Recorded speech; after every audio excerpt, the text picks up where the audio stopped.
Good evening. Welcome to Love Talk. My name is Gregory Morgan. Thank you for tuning in. I'm really here to take your questions and answer your calls. I'm going to share with you some information at the beginning of the show. The name of the show is Love Talk, and what we talk about here is all of the various dimensions of love and relationships, not only what's working and what works in relationships, but we'll give you a chance to talk about those things that aren't working in your relationships and give you some insights and tips and techniques for being able to guide yourself through one of the most difficult and challenging aspects of being a human, and that is our relationship with other human beings. And it truly all begins with our relationship with ourselves, with our body, with our own sense of identity, our soul, and expands out into our relationships with our parents, our siblings, when early in life the other children or the peers in your life, brothers and sisters and friends, and then later in life erotic relationships, relationships that involve sexuality. And it is usually at that point in relationships that we begin to have major breakdowns or breakthroughs in relationships to the person of opposite sex or same sex if you're in that kind of a relationship. But either way, once relationships involve some form of sexuality, then there's going to be brought up all the old unresolved issues from all of your previous relationships, which were basically the basis or foundation for how you relate to yourself and how you relate to other human beings. The thing I wanted to discuss with you today, that we all have something that we share in common. I'll get to that in a minute. And what we share in common creates an atmosphere or a belief system that we have all inherited without even knowing that it's there or even knowing what it is, without giving it a name. And so we see people who are in relationship with each other, and it's as if their life has been drained out of them. And it's as if they aren't present to their own power and possibility in their life. And then we get in relationships with someone else who is in exactly the same state, and ultimately those relationships never go forward because we are attempting to get from someone else something that we've never been able to find in ourselves, and that is true happiness and independence and the ability to ongoingly regenerate ourselves as a happy, hopeful, helpful, wise, and ever-strengthening human being. If you've probably noticed that people start off strong and tend to end up weak, and that's true in relationships, it's true in your education, it's true in life. So many things start off strong and end up weak, and what I'm interested in is giving you the ability to start off strong, and when you hit something in the road that is a disappointment or a loss for you, that you're able to pick yourself up and find a way to regenerate yourself newly and be as powerful and as resourceful as you ever were. So there's a call that's coming in already, so I'm going to go ahead and take that call, and then I'll get to the subject that we're talking about today. Hello, this is Gregory. You are live on the air. Good morning. I say good morning because it's from Australia. Hello in Australia. Wow. Well, I need some advice and some guide from you in regard of my son. Okay, what's going on? Nothing wrong, but he is 16 years old, and all I like from him is to study more. So he just reads as much as is enough and not more than that. And he likes to spend most of his time on computer games and, chatting on the internet with his friends, and spend less time on studying, although he admits that he needs to study more. Yes. And he always says, I keep promise to do it from next week or next day. But he never does it. He just reads and studies very, very little. Okay, got it. My answer to you about this is this. Most people, you and I, well, let's just say all people in general, are living into an imagined future. Strictly speaking, you and I don't know if there's any future at all. So I use that term because you're saying I'm calling you from the future, and I thought it was a good one, you know? You and I, we don't know if tomorrow will come. And for the most part, that's true for all of us, isn't it? And so the future that we're living into is an imagined one. one that we've made up or that we've accepted or that we've been adopted or that we've been inspired by, that we've imagined as a child, or that an adult or somebody else has shown us this possibility, so we get inspired by that and say, I'm going to do that when? In the future, right? When I grow up, or when I get educated, or when I get old enough. So we're living into a future. Now that future is either exciting and turns you on and has you keep going for it, or not. Yes? Now right now, the future or the possibility that's being generated by playing on the internet and playing with computer games and whatever else it is that he's doing other than his homework is a lot more exciting. It's a lot more promising and a lot more immediate and a lot easier to obtain. Can you get that? Yes, sure. Yeah, sure. Right? And so, how many kids do you know that if you left a plate full of cookies on the table and a plate full of spinach and you left the room and said you have to eat all the spinach before you eat the cookies, and you came back, how many of them will not have eaten the cookies? Right? Yeah, that's true. Yeah. They're going to eat the cookies if they're there. And the spinach, they can't figure out why they have to eat that, right? You could tell them, well, this is really good for you, but that's not going to turn them on too much, right? So one of the challenges, and look, let's give it to yourself. First of all, you've raised a son that's 16 years old. How do you guys get along? Oh, we are friends. Yeah. Both of us play music, and sometimes we play together. He's Yeah. a very good son. He's all good. But And you're a very... I thought that you might give me some advice how to encourage him to spend more time on his studies. Right, I'm getting around to that, and I'll go straight to the point. First of all, I just want to congratulate you because you're I'm sure he says, hey, my dad's great, Seems like you have a relationship with your son that is empowering. And so I would use that to leverage your authority with him, not in a disciplinarian type of way, but by creating with him, inside of his own vision for himself, a future that is exciting, that's compelling, that's moving and inspiring, that turns him on, that's available to him by way of the path of completing the schoolwork. For the most part, I don't know about you, when I was 16, I couldn't even imagine what that schoolwork was going to give me that I couldn't get much easier by not doing it. Yeah. Nobody ever created something they said, you'll get a good job. It's like, for people like me, getting a good job was not very interesting, I wanted to be a rock and roll star or something like that, right? So getting a good job was not even anything that I cared about. Right. The truth of the matter is that throughout my lifetime, I don't think I've really ever held a job other than for a few weeks. I've never worked for anyone else. I've owned a number of companies and businesses throughout my lifetime since I was in my teens.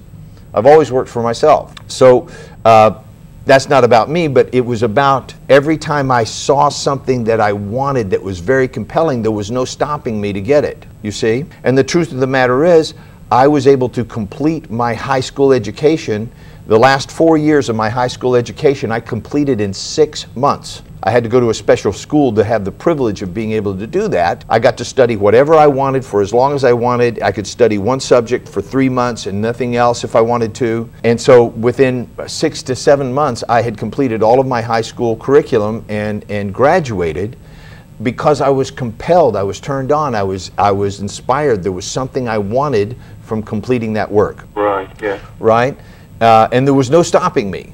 Do you know what I mean? I would stay after everybody else had gone and so forth because I was turned on about something that I wanted and that I was going to get if I got that education done. And so that's my coaching to you, is find a way, sit down with him and really spend some time. What is it that you really love to do? What is it that turns you on, that's passionate about, that you get goosebumps when we talk about it, that if you could see yourself doing that, you'd almost be willing to do it for free because you just love it. Yeah. And find out where he wants to go and what he wants to do and say, look, I'm your best partner in that. I'm going to support you every way I can to make sure that that happens.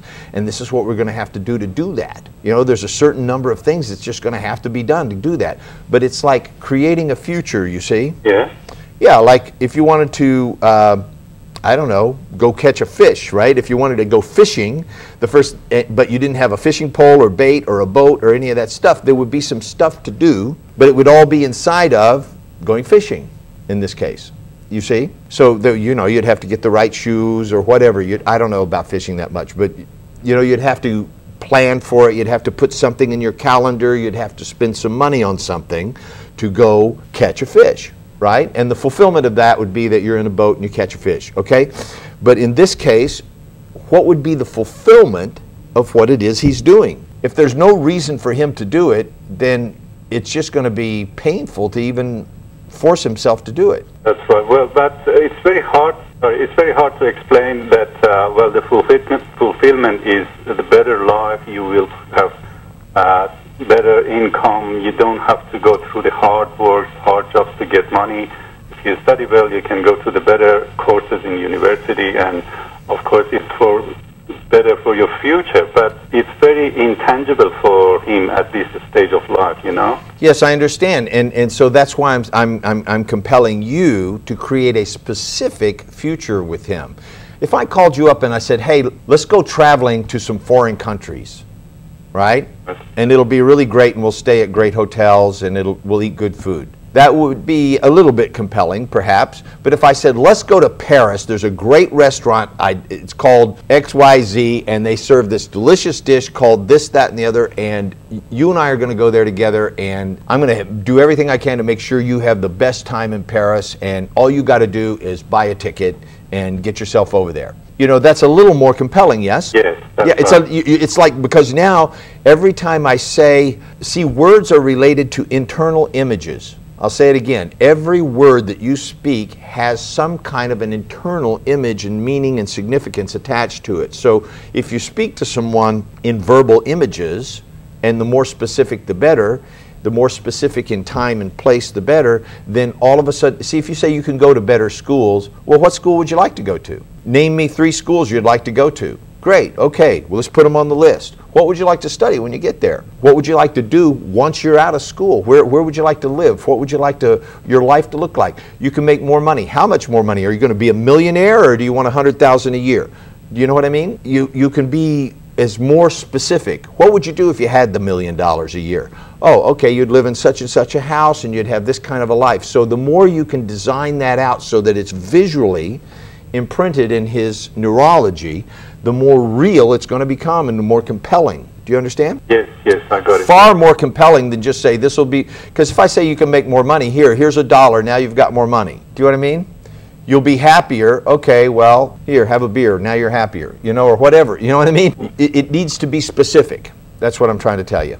And it needs to feel real in order for it to be compelling for another human being. And the other thing is that if he doesn't do what he says he's going to do, there needs to be a consequence for that, you see. There's no consequences for not keeping his promise, therefore there's no real compulsion to do so. I see, yeah. Human beings are always moving away from pain and towards pleasure, okay? Yeah. So you can create with him a compelling future that calls him forward and, inspires him, but if there's no pain for not going that way, then it's kind of like, well, this is easier, you see? Yeah. Yeah. So there needs to be I don't want to say a negative, but if you don't put your hand on the stove, you'll never find out it's hot. That's true, yeah. Right? And that's a great motivation, isn't it? To get moving once you find out that your hand's on a hot stove. You're very motivated, right? Yeah. You want to create within whatever works in your household some consequences, if you will, some unpleasant consequences for not doing what he said he was going to do by the time he said he was going to do it. Right. Yeah. And he will appreciate you for that later, maybe when he's 40. Okay? I've raised a son. He's a 38-year-old architect now, and he didn't get there because I just let him do what he wanted anytime he wanted. I see. Yeah, he didn't like me for a very, very long time. All right. Okay? Thank you very much for your time. I take your advice, and hopefully everything goes better. All right. Thank you for calling. Thanks for watching my show. Okay. Bye-bye. Bye-bye. Hello, this is Gregory. Thanks for holding. You're live on the air. Hello. Hello, how are you this evening? I'm fine. I just wanted to ask you. I've been watching your show right now. I have a son who's 38 39 years old, and he's been through some ups and downs in life, both work-wise and love affair-wise, and now he's just given up totally. He doesn't know what he wants. He doesn't like anything, and he just doesn't. He said, if anyone says you go and find some kind of job or anything, he says, well, I don't like anything. He gave up his job a few years ago because he said he didn't like it. Now that he's been searching for a job, now he says, well, I don't like anything to go for. Yeah. He's been an attorney, and he's worked on that, and he said he's very good at it, and yet he said, I don't want to do that anymore. I just want to find a passion in my work. I have to be able to get up and think that, wow, I'm going to work today. And of course, no such thing comes. And of course, he has applied for few love jobs also, and he hasn't found anything positive. Okay. Therefore, he's sitting at home and rather depressed, and he's seen, of course, doctor also, and if nothing is working, what can he do, or what would you advise us to do in order for him to find a passion for his job? This is perfect. You gave me the perfect lead-in to the subject I'm going to talk about today. Part of the problem with regards to you and your son is he is living at your house, yes? Yes. And you're paying his rent, his food. Does he have a car? Yes. Does he have a cell phone? Yes.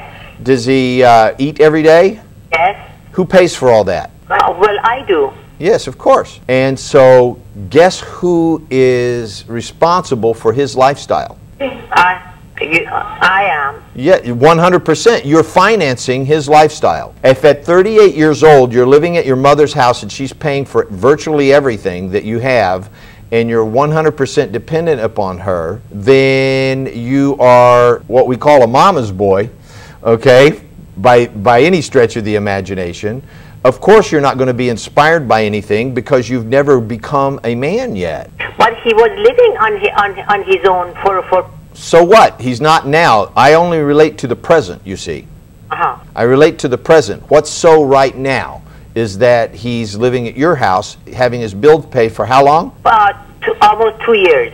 About 2 years. Okay. Well, when you get tired of financing him and say, okay, it's time for you to grow up, he's 38 years old, there's a point at which you have to put your foot down and say, I will no longer be a part of this. Now, I'm not saying that he doesn't have some unresolved issues, and that's what we're going to talk about here later on in the show. This kind of behavior requires a permissive environment. Now, if the guy down the street came and started sitting on your couch and watching TV and not getting a job and asking you what's to eat tonight, would you pay for his stuff too? But he's not like that. He's very depressed. He's very down. You didn't answer my question. Answer my question.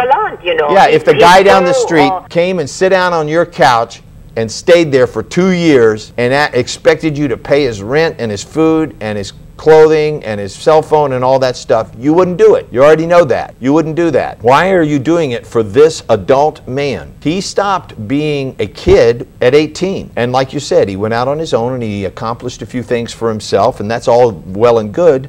However, he reverted back to being a child again. Our world and our society, there's a cost to that.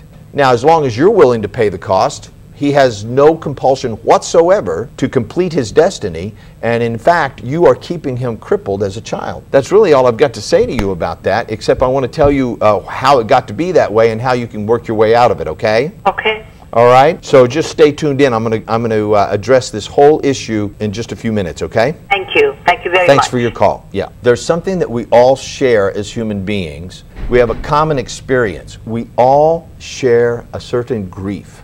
And what we are grieving is common to all of us. The first thing that we grieve is the loss of our innocence as children. There's a time when everything is perfect and we're the center of attention and we come into the world whole and complete and magical and everybody loves us, and every time we smile they all get excited, and we do nothing and they bring us food and take care of us and cuddle us and make us feel important and taken care of. And all of us have lost that at some point in our life, at least we're supposed to have. And there's a certain kind of grief about that. we grow up, we become children, we play, we have a certain kind of innocence, and then we lose that childhood. And for some of us, it's lost abruptly, especially in the case of an addictive parent. If there's a parent that's an alcoholic or a drug addict or abusive in some kind of a way, then very often we lose our sense of innocence and childhood very, very early on. And that has a severe cost later on in our life. It's like the loss of a dream. We all have some kind of a dream or something that we're imagining will happen in the future. Like I was telling the gentleman earlier, there's something bigger than our own life, some reason that you are here and that I'm here. And we all dream of that. It comes to us in our dreams or in our imagination or as an internal vision, something that we're passionate about and we cannot wait to go do. And when we're children, and then we're in that state of innocence, we all dream that we're going to have that. And someday we lose that dream. Something else that we all share in common is the loss of a loved one. Whether it's a loss of a pet, a brother, a sister, a mother, a father, eventually someone you love will leave. If it's a divorce, your first love in high school, but we've all experienced the loss of a loved one. It is normal when we're in a state of childhood and innocence and we're dreaming our dream to share our dreams with others and to build a future with other people. In our imagination, we imagine life going on forever and sharing this wonderful dream with another person. And when that person leaves, that dream leaves with them. And there's a certain grief that we all share when we experience that. For many people, they've experienced a loss of health. Just the fact of growing up, just the fact of becoming a young adult or an older adult, unless you're taking care of yourself or you're constantly maintaining a good health, eventually we'll all lose our health. And for some people, they've either sustained an injury or they've simply gotten older, or they haven't taken care of themselves, or they've got a bad diet, or a bad attitude, or a bad spiritual life, and your health may decline, and so that sense of well-being is lost. So there's a grieving that goes with that as well. And it's something that we all share. There's always been a time, even if it's just been that you've been healthy most of your life, perhaps you've gotten an illness and for a brief while and you got better, but during that time you had a sense of loss of health. And then something else that comes along with all that, and this may be getting too small to be seen on the screen, is a loss of hope. At some point, after all of these losses have piled up over and over, that's not going to work because it's got that banner at the bottom. Yeah, thanks. After all of these losses have piled up, we look out into the future and we see some version of more of the past, different of the past, maybe a little better, maybe a little worse of the past, but ultimately we lose hope. And once we lose hope, we lose our belief in some kind of a future that is compelling, that will turn us on, that will call us forward and give a purpose and meaning to our life. And without a purpose and a meaning to our life, we live a cold and passionate life. Passionless life. And very much like the lady who I was just speaking to, you know, her son, and perhaps in your own life, ma'am, you know, there has been enough losses. You know, perhaps you've lost a loved one or your health has declined or something. And so one of the things that we do as human beings is we look to others to fulfill our own emptiness inside, to fulfill our own lack of happiness, well-being, balance, fulfillment, joy.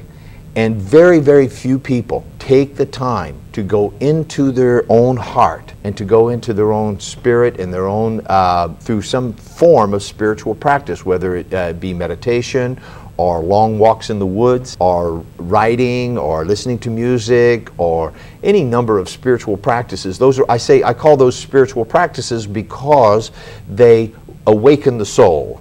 They bring out some interior part of you that is joyous, that is connected to all things, that has a sense of God and completion, and you find within yourself, with no one around, in your own aloneness, the ability to be happy, to be fulfilled, to be independent, to not need other people, to feel all right about yourself. But without that, most people spend their lifetime going from relationships to substances to habits of some form in an attempt to fulfill some kind of emptiness inside, in an attempt to fulfill what could have easily been fulfilled by themselves. And so instead of bringing our fulfillment and our happiness and our joy to another person in a relationship and dealing with whatever breakdowns or hurts or problems that there are, and instead of completing our own grieving process, then we go about looking for other relationships in an addictive fashion that ultimately ends up being self-destructive. And so I'm going to talk to you about the stages of healing the grieving process, okay? And the stages of grief is, number one, denial, okay? People are like, can't believe this is happening. I don't believe this is happening to me. Denial is one of the stages of the grieving process. I can't believe this is happening to me. The other one is, the next stage that people move through is called anger. It's just like angry. Why me? Why now? Why me? And they go around being angry. So you'll see people in your life, think about yourself, think first, okay? Where in your life are you actually denying some sadness or upset or disconnectedness from something that may have been happening in you, something that you may have lost in your life, something that you, somebody that may have gone away. Maybe you were in a great relationship and that went away, or somebody that you loved died or moved away, or you had a great job and that was lost. So we've all experienced some kind of loss, and then we don't express it. We don't go through this process. So you'll see people who are like sort of disconnected from reality. They're sort of floating around, not really connecting with anybody or anything. And they're still in a stage of denial. They're acting like, you ask them, how's it going? They go, fine. Or they act like everything's great and you know it's not.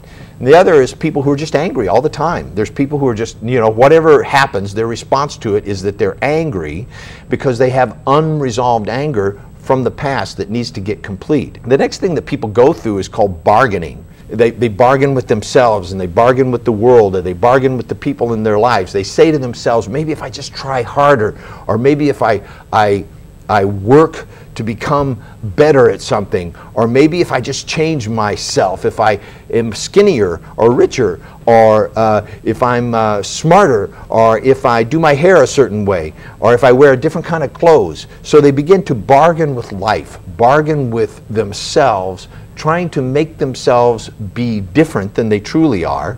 In other words, instead of dealing with the grief and dealing with the, instead of dealing with the denial and the anger, they begin now to maybe they've accepted, okay, I'm really upset about this.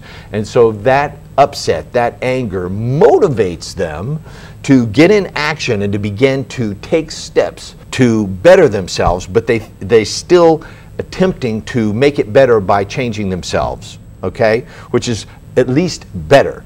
Yeah, then finally, after changing all these things about themselves, maybe they change their life, they change their clothes, or their mate, or they change their job, or they change their hair, or they change the way they look, or they got an operation and they got more of something or less of something else. They change themselves, and they see that that really didn't work after all, that it's still the same, that sense of loss and emptiness is still there. So they fall into a sense of hopelessness or helplessness, like nothing I do works. And yes, of course, nothing you do works, because it's like trying to look in the mirror and comb the hair of the person in the mirror rather than combing your own hair, or washing the mirror thinking that your face will get cleaner. It's projecting onto the outside world something that is unresolved inside oneself in an attempt to make it better. And once you find out that that's truly hopeless and it's never going to work, then there's a sort of depression that people get into, and people can get stuck in any one of these areas that I'm talking about. So the reason I'm mentioning them to you is so that you can begin to see where in your life are you maybe stuck in one or several of these areas of denial, anger, bargaining, or depression. Then the final stage is acceptance. Okay, they go, that's the way it is. I'm going to make the most of it. I'm going to do the best I can with what I've got. This happened, hey, mom died, okay? It was bound to happen. Or I lost that job, and I lost that job because I didn't do it as good as the other person that got it. I lost that marriage because I didn't do what was necessary to keep it together. Or that person died or moved away, that's how it is, I'm going to need to deal with that. And it is a step towards becoming an adult. In fact, this is an adult conversation. You know, for the most part, in children, when something happens that's negative or painful, they'll have one of these other responses to it. They'll just deny it. I didn't do that. That didn't happen. Or, you know, it's okay. You know, or they'll be angry, or they'll cry, or they'll try to bargain their way out of it, or they'll get really sad and cry and you know, go suck their thumb, or sit on their mother's couch for 30 years, you know. And at some point, it's time to accept, well, you know what? That's just the way it is. That's what happened. And I'm going to do the best I can with it. Now, before that happens, or unless this acceptance stage happens, pain becomes the normal state of being in your life. You just begin to accept, well, okay, I'm just going to always have this pain in my life, and that's the way it is. That's not what I call acceptance and moving on. That's more like, the word I'm looking for is resigned. It's like being resigned. You just resign yourself to, well, okay, I'm in pain, I'm always going to be in pain. This pain is a part of my life no matter what. And so it's not acceptance, okay? So watch out that you don't just go, okay, I accept the pain, because then pain becomes the norm. And people begin to use substances, drugs, alcohol, food, tobacco, any number of things in order to make themselves feel better. Or, given that this is a relationship show and it's about your relationships, they begin to use other people like a substance to fulfill some emptiness that they have inside. And so you find yourself in codependent relationships where you look to that person as your source of happiness, fulfillment, future. You create a future with that person so as to avoid dealing with your own unresolved feelings of low self-esteem, guilt, depression, sadness, and all that. So low self-esteem, because inwardly we know that another person could never fulfill that which we are supposed to fulfill in ourselves. It becomes like an addiction. It becomes, other people become our drug, if you will, of self-abuse. And we lose respect for ourselves. We see that there are happy, fulfilled, independent people in life, and I'll grant you, not that many. If you look around you, most of the people that you'll ever meet are in some kind of a codependent relationship. And if you look at the movies, the books, the poems, the love songs, mostly what you will find is that model of, I need you to complete me. I need you to complete me. So there are incomplete people, unresolved from the past, unresolved grievances from the past that have never closed the wound and healed themselves, and now they are looking to put something in from outside to fulfill themselves, rather than finding that fulfillment in themselves and bringing it into the world, bringing it into their relationships, and bringing their happiness, their health, their well-being, their wealth, their independent, self-regulating and self-disciplining essence to the relationship, and looking to cause happiness over there with the other person. Instead, we're looking for the other person to give us the happiness that we can't find within ourselves. And nothing could be further from love. I'll say that again. Looking for somebody else to give you some happiness, to give you some fulfillment that you can't generate for yourself, because you have never taken the time to know yourself, to know your needs, and to be able to fulfill your own needs in life. Nothing could be further from love. It's an addiction. And addictions require three things in order to exist. So we're going to talk about that now. Okay? Addictions require a susceptible host. That would be the addicted person. A susceptible host is somebody, well, they'll have certain characteristics. An unexamined life. No future that they are compelled and turned on about. No real plan on accomplishing that future. Perhaps certainly a lack of self-respect. They will not have high self-esteem. they won't have a really great opinion of themselves. Their opinion of themselves will be based on what other people think of them. So they will be attempting to prove something or control something in their environment and in their relationships. So a susceptible host is required for an addiction. A toxic element. Now, a toxic element could be tobacco, food, alcohols, drugs, addictive relationships, codependent relationships. Now, how can a relationship be toxic? Well, look at your own life. Have you had relationships in your own life in which every time you were with that person, rather than feeling happy, fulfilled, stronger, more powerful, more positive, more like you wanted to go out and accomplish something in your life, you felt somewhat diminished or needy, or I couldn't live without you, or like their happiness and fulfillment was almost life-threatening to you. If they got happy and went away, then somehow you would be left without. So relationships can be toxic. And in those kind of toxic relationships, you'll notice one of two things. There's always one who's 100%, 100. They're 100%. They're the master, if you will. And then there's the codependent one who is the slave. There's 0. In the case of the lady who was calling earlier, the guy, her son, her 38-year-old son who's living on the couch or living in her house and having all of his expenses paid while he can't find anything that makes him happy, is the king. He's 100%. All life is about him, and she's the 0, even though she's paying all the bills.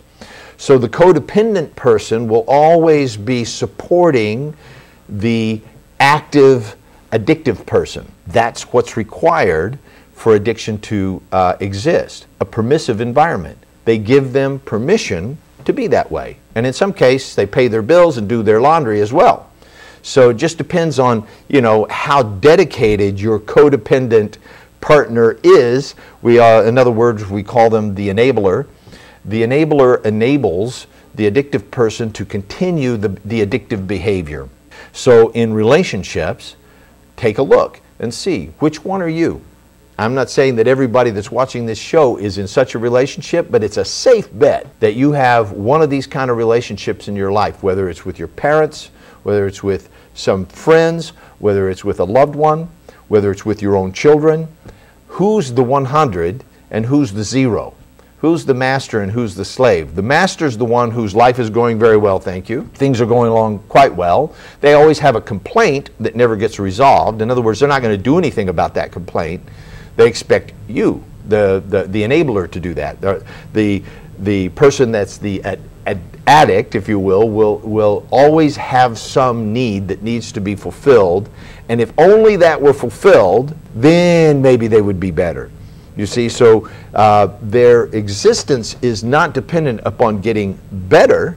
Their existence is dependent upon them staying exactly the way they are, so that the enabler will keep feeding them power, feeding them money, feeding them food, taking care of them, handling their messes, cleaning up, covering for them, creating a social environment in which it seems like it's okay that they're doing what they're doing, smoothing things over, in other words, so that they can continue the behavior. So in that environment, it's no wonder that people have relationships that are not wholesome and fulfilling. Go ahead and change back to the logo, please. That's the end of that show. And so those are the things that I wanted to talk with you about today, that I wanted to bring up. I mentioned them to you not to trigger you or chastise you or have you feel bad about your relationships, but to begin to raise up some questions for you. So the phone lines are open. If any of these things that I have spoken about with you have brought up some thoughts, questions, unresolved issues, I'd like to go ahead and take your questions now. I know that there were several people that called right before the break, and we needed to take the break. And if you still have some questions or issues that you'd like to get resolved about your relationships, about incomplete things in the past, maybe grievances that you've had, and wanting to understand better how to live a happy, wholesome, fulfilled life, that's what I would like to talk with you about now. So I have about 5 more minutes left in the show to take your calls. And so the lines are open. I welcome your calls. If that's something that you would like to do, if you've always been wanting to get on this show and ask me questions, this is the time to do that, okay? The Love Talk show is about creating an environment that's safe. I've put myself out here. I'm like online, right? And so nobody's going to know who you are, and you're free to ask your questions in complete anonymity. Here's the lines all lit up. Okay. Hello, this is Gregory. You are live on the air. Yes, hello, Gregory. Hi, how are you? My question is regarding the relationship that you said one is always addicted and the other one giver. Does that change? Like one become addicted and the other one becomes the giver, and then at a certain point the other one becomes addicted? Well, that can happen. Yes, I've seen that. Yes, sometimes they trade places. What is that? What causes one to become addicted to the other one, and then after, a couple of years or something happens, what causes for one to become one? I appreciate it. Thank you. Good night. Yeah, good night. Well, what causes that to switch, I guess, is your question. Why do people do that? Earlier in the show, I don't know if you got that part, we all have unresolved things that we are grieving about, something that we're unhappy about, that we never learned the process of completing the past so that we could be whole and fulfilled and happy human beings, and so that we could recognize addictive relationships right from the start before we even go there and say, no, that's not really what I want in life. I want to have a relationship with a person that is whole and happy and independent of me, not codependent on me. And so because both people only know codependent relationship, sometimes they'll switch polarity back and forth. I'm leaving. No, I'll get better and better if you just don't leave. Okay, great. So then they realize, oh, I couldn't leave if I wanted to. And so they'll switch poles back and forth to it. Addictions are always about power and control, and addictive relationships is all about who's going to be the one in power. Yes, this is Gregory. You're live on the air. Hello. Hi, how are you? Good, thank you. Thank you for taking my call. You bet. I've got a couple of minutes, so I need you to go ahead and ask your question so I can help you. So how you could go about cutting the cord, as they say, not to hurt the other person, to go into more depression? Okay, so rather than answer a theoretical question, are you talking about your own relationship? Our son. Yeah, so how can you cut the cord without them going into more depression? Yes, if they have been dependent on you and they have gotten used to this situation, and you don't want to cause a drastic change that they make them to slide into a bit more depression or anything like that. Mostly people have a difficult time doing it by themselves, and I highly recommend to anybody that's in an addictive type relationship that you do get help. It doesn't have to take 6 months or a year or something like that. It can be very quick, but it needs to, you can't just go, okay, great, you're out of here next week. You might trigger a deeper depression, but you do want to empower people to get up on their feet. And there has to be a time limit to that. You have to say, look, I've come to the end of the road with this. We're going to move on from here. This is going to stop. And by this date, I'm going to do this. And then further down the road, I'm going to do this. And further on down the road, I'm going to do this. So, next month, I'm not paying the cell phone anymore. And then the month after that, you're going to have to start paying rent. And then the month after that, you're going to have to find your own place, and so forth. You're going to have to get a job, and so forth. Do you see what I'm saying? So there has to be graduating steps, but you have to be willing to actually do it. And that's why most people need some kind of a coach or consultant to go in there with them and set that up, and then keep re-empowering them to do that. Also, there's an excellent organization called Al-Anon, A-L-N-O-N, that I've mentioned a number of times on this show. You can look it up online, alanon.com, and it is for the relatives of addicts. Okay, it is for codependent people who have an addict in their life, who are in love with or have a relationship, a profound relationship with somebody who's in an addictive behavioral pattern, and because you, if you're that person, you got your own issues. You got your own issues, and you got to resolve those issues so that that person can get better. And until you've resolved your issues, they're still going to stay stuck in that pattern anyhow. Yes, and this really makes sense, but talking about this, how would you encourage an older 20-something years old to get help if they have been stubborn in the past? Well, there's been no consequences, you see. There has to be consequences. Nobody wants to impose the hard consequences on people. You know, if somebody doesn't work, doesn't look for a job, takes addictive substances, lays around and does nothing, then it might be appropriate for them to not have a place to live or any food to eat. That's what happens in nature. Do you see? You know, if you're a grown man and you're not working and producing something in the world unless you have a trust account or something, then you're a toxic to society, and you're a leech on the well-being of the people who are supporting you. So you know, as long as you're okay to allow that and keep paying for it, then okay. But if you're done with that, truly done with that, then it's time to take some steps. And like I said, I would really point you in the direction of this Al-Anon, because they've been around for 20, 30 years, and that's all they do is teach people how to help the addicts in their life get the hell off the couch and out in the world and stop taking whatever it is they're taking and doing whatever they're doing. At least they get themselves free from that. Thank you so much for all the information. Yeah, it's not something that we can resolve in a couple of minutes on a phone call, but I'd be happy to coach you through it. And you can always set up an appointment with me at my office. There's my website and my phone number, and it's something that I've helped people do before, a number of people do, and there is a process to it. I'm writing your number down. Thank you very much. All right, I'm happy to help, and thank you for calling and for watching my show. Have a great program. Thank you very much. Thank you. Bye-bye. Bye-bye. All right, my name is Gregory Morgan. You've been watching Love Talk. Thank you for watching the show today.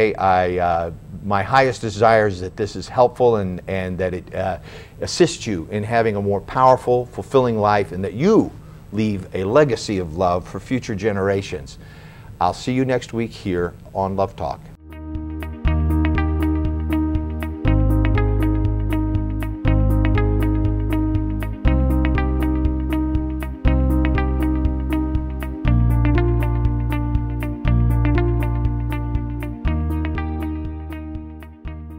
از این پس برنامه دنیای عشق رو از جم USA روزهای جمعه 9 شب، شنبه 11:30 شب، یک شنبه 1:30 ظهر و دوشنبه 8:30 صبح به وقت لس آنجلس دنبال کنید. خانم دکتر آزیتا سایان در برنامه دنیای عشق جوابگوی سوالات شما هستند و به مباحث مهمی همچون ازدواج، تربیت فرزندان، افسردگی، طلاق، سکس، همجنسگرایی، خیانت و هزاران موضوع متنوع دیگر می‌پردازند. برای اطلاعات بیشتر از برنامه‌ها، سمینارها و کارگاه‌های خانم دکتر آزیتا سایان با شماره 310 460 2600 تماس بگیرید و یا از اپلیکیشن و یا وبسایت Embrace Growth دیدن کنید. یک مرد منحصر به فرد، مسلط، متمرکز، قابل اعتماد و رضایتمند باشید. کارگاه شرافت، عزت کلام و مهارت به رهبری دکتر آزیتا سایان. تورنتو 21 تا 23 سپتامبر، همبورگ 19 تا 21 اکتبر، ایروان ارمنستان 15 تا 17 آگوست، لس آنجلس 2 تا 4 نوامبر، 310 460 2600. اپلیکیشن Embrace Growth همکنون در اپ استور. با ساختن اکانت شخصی شما می توانید پروفایل خود را مدیریت و زبان مورد نظر خود را بین فارسی و انگلیسی انتخاب کنید. وقت مشاوره خود را رزرو نمایید. محصولات از جمله CD، DVD و کتاب‌ها را خریداری و دانلود نمایید و یا برای کارگاه‌ها و سمینارها نام‌نویسی کنید. همچنین شما می توانید به برنامه‌های تلویزیونی و رادیویی دکتر سایان و یا آقای مورگن به صورت رایگان دسترسی داشته باشید. اپلیکیشن Embrace Growth را امروز از اپ استور دانلود کنید.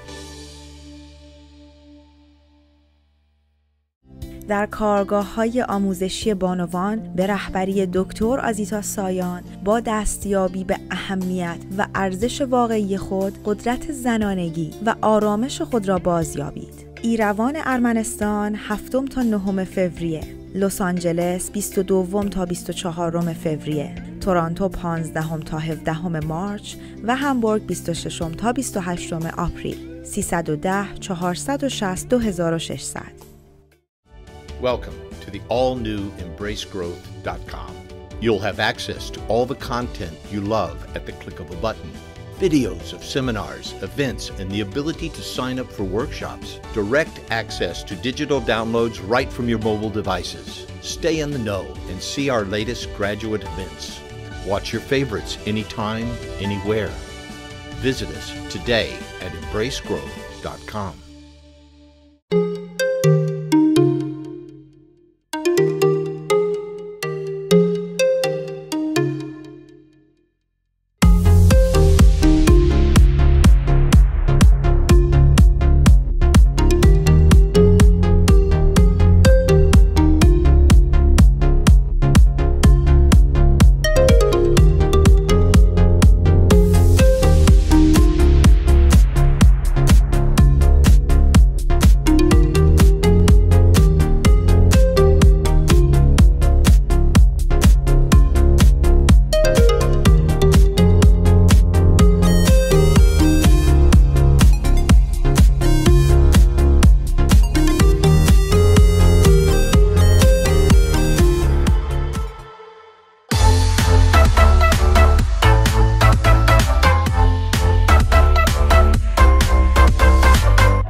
اپلیکیشن امبریس گروث با ساختن اکانت شخصی شما می توانید وارد پروفایل خود شده و تنظیمات آن را تغییر دهید. به تمامی رویدادها و محصولات دسترسی داشته باشید. با چند کلیک برای سمینارها و کارگاه‌ها ثبت نام کنید و یا وقت مشاوره خود را رزرو نمایید. اپلیکیشن امبریس گروث را امروز از اپ استور دانلود کنید و به خانواده جهانی امبریس گروث بپیوندید.